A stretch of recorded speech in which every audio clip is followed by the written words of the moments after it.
one Saturday night, shortly thereafter, I got a call, John Seiberling. John says, Ralph, he said, what are we gonna do? Jerry is gonna veto our bill. Had that bill been vetoed, there'd be no national park today, because there's not a Chinaman's chance of overriding the veto.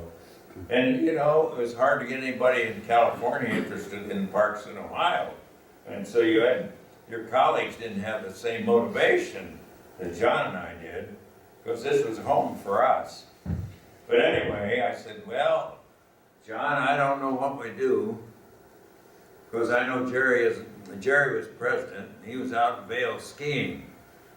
I said, he isn't gonna, I'm just a backbencher, a freshman, he's not gonna pay much attention to me, he's gonna veto the bill. And he was determined to veto it for a couple reasons. Number one, Rogers Martin, who was Secretary of Interior, had strongly urged him to veto the bill, because he said parks in urban areas are expensive. They're expensive to buy the land, they're expensive to maintain. And Jerry was all set to veto the bill.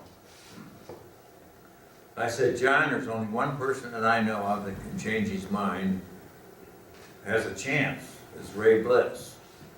Now, a little bit of history, we had the Goldwater election in which the Republicans took a terrible drubbing. And Ray Bliss was named national chairman.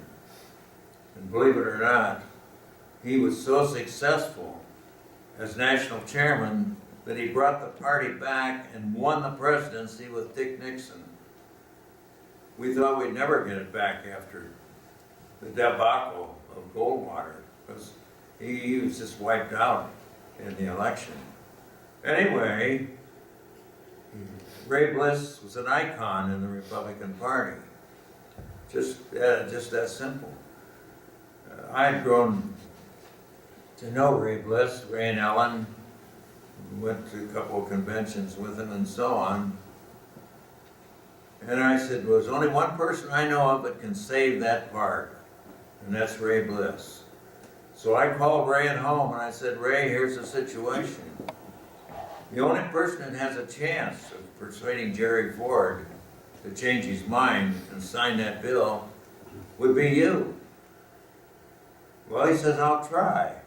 He told me, I don't know, a month or so later, he said, I called Jerry in Vail and I said, Jerry, next year you have to run in Ohio for re-election. Now that is beginning to become persuasive. He said, Jerry, this is Ray telling me, he said, I said, Jerry, if you veto that bill, veto that bill establishing the Cuyahoga Valley National Park, you're not going to have a chance to win in Ohio. He said, you might win if you sign it. Well, that was a fairly persuasive argument.